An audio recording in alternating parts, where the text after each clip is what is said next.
Hello, hand embroidery ചെയ്യാൻ വേണ്ടിയിട്ട് customer അയച്ചു തന്നിട്ടുള്ള ഒരു ഷർട്ടാണ് ഇത്.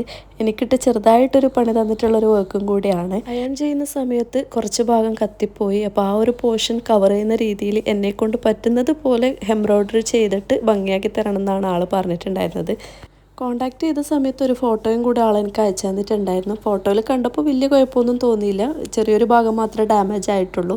അത് സിമ്പിളായിട്ട് റെഡിയാക്കി എടുക്കാമെന്നായിരുന്നു എൻ്റെ മൈൻഡിലുണ്ടായിരുന്നത്. അങ്ങനെയെല്ലാം പറഞ്ഞ് സെറ്റാക്കി ഓക്കെ പറഞ്ഞ് അഡ്രസ്സൊക്കെ അയച്ചു കൊടുത്തു. ഷർട്ട് ആൾ അയച്ചു തന്നു. അങ്ങനെ ഷർട്ട് എൻ്റെ കയ്യിൽ കിട്ടിയപ്പോഴാണ് എനിക്ക് പണി കിട്ടി എന്നുള്ള കാര്യം മനസ്സിലായത്. കാരണം ചെറിയ ഡാമേജ് ഒന്നുമല്ല, അത്യാവശ്യം നല്ല രീതിയിൽ ഡാമേജ് ഉണ്ടായിരുന്നു. അതും അയൺ ചെയ്തപ്പോൾ പറ്റിയ ഡാമേജ് അല്ല എന്നാണ് എനിക്ക് കണ്ടപ്പോൾ തോന്നിയത്. സാധാരണ നമ്മൾ യൂസ് ചെയ്തുകൊണ്ടിരിക്കുമ്പം ചില സമയത്ത് ക്ലോത്തൊക്കെ പിന്നി പോവാറില്ലേ, അതുപോലെ വന്ന ഡാമേജാണ്.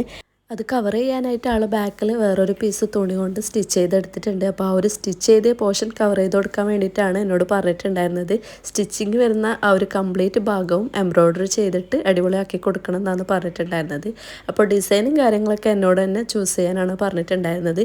ആൾക്ക് ആകെ ഒരു സജഷൻ മാത്രമേ ഉണ്ടായിട്ടുള്ളൂ. സ്റ്റിച്ചിങ് വന്നിട്ടുള്ള ആ ഒരു പോർഷൻ കംപ്ലീറ്റ് കവർ ആവണം. അതുപോലെ തന്നെ ഷർട്ടിനോട് മാച്ച് ആവുന്ന രീതിയിലുള്ള കളർ കോംബോ വേണം ത്രെഡ് ചൂസ് ചെയ്യാൻ വേണ്ടിയിട്ട് എന്നാണ് ആൾ പറഞ്ഞിട്ടുണ്ടായിരുന്നത്. അപ്പം ഞാൻ അതിനനുസരിച്ചിട്ടാണ് ചെയ്ത് കൊടുത്തിട്ടുണ്ടായിരുന്നത്. ഇതിലെനിക്ക് കിട്ടിയ പണി എന്താണെന്ന് വെച്ച് കഴിഞ്ഞാൽ ആൾ പറഞ്ഞതിനേക്കാൾ കൂടുതൽ സ്ഥലങ്ങളിൽ എനിക്ക് വർക്ക് ചെയ്യേണ്ടതായിട്ട് വന്നിട്ടുണ്ട്. കാരണം ഫ്രെയിമിൽ ക്ലോത്ത് ഇട്ട് കൊടുക്കുന്ന സമയത്ത് അത് കൂടുതൽ ഡാമേജ് ആയി വരികയാണ് ചെയ്തത്.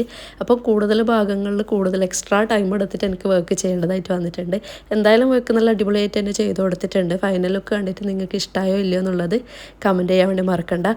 അപ്പോൾ ഇതുപോലുള്ള കസ്റ്റമൈസേഷൻ വർക്കൊക്കെ തരാൻ ആഗ്രഹിക്കുന്നവരാണെങ്കിൽ താഴെ കൊടുത്തിട്ടുള്ള നമ്പറിൽ കോൺടാക്റ്റ് ചെയ്യാവുന്നതാണ്. അപ്പോൾ വീഡിയോ ഇഷ്ടമായാൽ ലൈക്ക് ചെയ്യാനും സബ്സ്ക്രൈബ് ചെയ്യാനും മറക്കണ്ട. പുതിയൊരു വീഡിയോ ആയിട്ട് കാണാം. ബൈ.